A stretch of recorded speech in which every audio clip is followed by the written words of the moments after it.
আমাদের এই ঝড় মোকাবিলা করার জন্য বা এই দুর্যোগ মোকাবিলা করার জন্য রাজ্য সরকার থেকে সমস্ত দপ্তর প্রস্তুত আছে এবং আগরতলা পৌর নিগম তারা অবশ্যই বৃষ্টির সময় আমরা প্রস্তুত থাকি। তারপরেও দুর্যোগের জন্য বিশেষভাবে কিছু ব্যবস্থা গ্রহণ করা হয়েছে।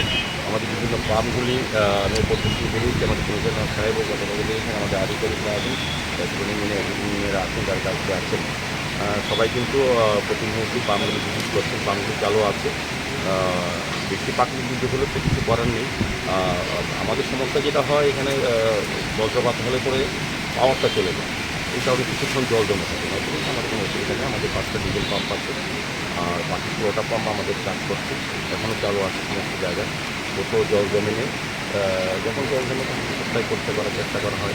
সেক্ষেত্রে আমাদের আধিকারিক অফিসাররা, আমাদের কর্মচারী বন্ধুরা দিবারত কাজ করছেন। আমাদের এই মোকাবিলা করার জন্য দিবারত আলাদা স্টাফ আছে এবং আমাদের পাম্পের যারা অপারেটর তারা সর্বোপরি কাজ করছে। সবগুলো পাম্পে কি চালু? সবগুলি চালু আছে। যখন যেটা এখন এখানে ডিজেলটা বন্ধ করে জল নেই, প্রয়োজন নেই, যেখানে প্রয়োজন হয় সবগুলি চালু আছে। আর এদিকে যাতে জল না জমে সেই চেষ্টা করা হচ্ছে। প্রাকৃতিক দুর্যোগ কতটা কী পরিমাণ হয় সেটা বোঝা যাচ্ছে, তবে আমাদের ব্যবস্থা গ্রহণ করা হবে।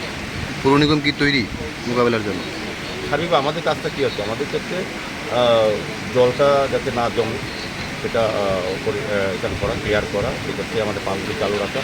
আমাদের ক্ষেত্রে সব যে বললাম যে এখানে কিছু কিছু আমাদের ডিস্টার্ব হয়, অনেক সময় পাওয়ার চলে যায়। পাওয়ার চলে গেলে পাম্পগুলি সাময়িক অনেকগুলি পাম্প বন্ধ হয়ে যায়, কিছুক্ষণ পর আবার চালু হয়। সেক্ষেত্রে হয়তো 10-15 মিনিট জল রাস্তা জল থাকে বেশি আছে।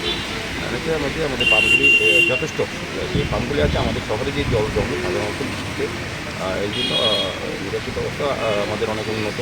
সমস্ত ড্রেনগুলি পরিষ্কার করা হয়, পরিষ্কার আছেও, এবং আমাদের আলাদা একটা লেবারও বসার জন্য নেওয়া হয়। সেক্ষেত্রে আমার মনে হয় যে আমরা মোকাবেলা করতে পারবো।